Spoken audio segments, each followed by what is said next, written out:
Here's a finished jewelry box I made right after I started turning. I've showed this in another video. It is out of the mahogany, of which I'm dealing with mostly now in turning and just finishing out. Of course, my wife utilizes each thing here, and inside I have 7 little hooks in here, and of course the body of it is tapered, so the necklaces do not get tangled up when it's put down into place. This box here is of course for the bigger, more bulky necklaces and things like this. So I have all of this going, and let me get the one I'm working on now. Okay, this one's a little bit bigger, a little bit taller, about the same diameter. It's been drying and is ready to be finished out.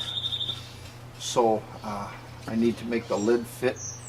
I need to take out some material down through the body, but I also need to be cautious of how much material I take out through the body here, because I need 3 holes drilled in here. Now these I drilled in 1/4 inch, and they're a 1/4 inch diameter. These are also finished out at 3 inches overall. So I have about 10 pieces of wood inside that I'm going to turn these, so I make sure that I get enough of these little dowels sticking out that I can, match up 3 of them all the same. Turning freehand, I am sure that I won't be able to turn just 3 and have a match.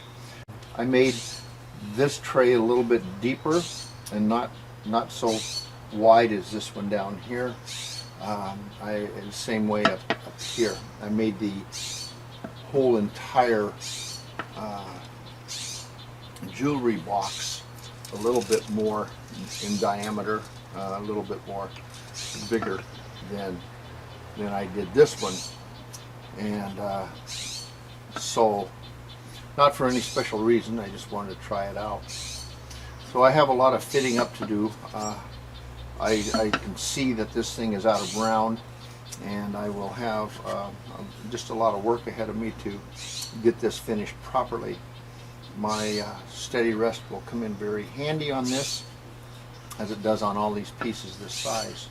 So after I finish with the main jewelry box, then I will be able to fit up the lid so it's nice, like this one. I like a little bit of movement. I don't want to have to hold down the main box to pick this up. I want it all one-handed as I make this too. So that's how I like to make the boxes. I don't want to hear a when you open them. I just don't like that because it takes 2 hands to open it, and I want it come out real nice as far as being round and everything. Not only do I have it chucked up, but I also have a piece up here. And that's so I don't have to have a steady rest on it while I'm working on the body. Okay, I'll only have to put the steady rest on when I'm inside working.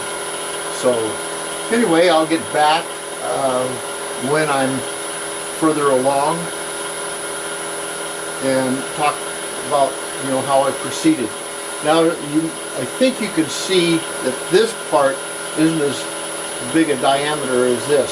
So my first task here is to bring this down so it comes into, so it's a one plane coming right through the shelf here. Okay, I worked out my contouring, so this is on the same plane as this, as my eyeball says it is. And now I'll set up the steady rest, and I will detail out the interior, making sure that I leave enough meat in here, about a 3/4 of an inch thick wall, so I can put my 3/4 inch deep holes for my little pegs.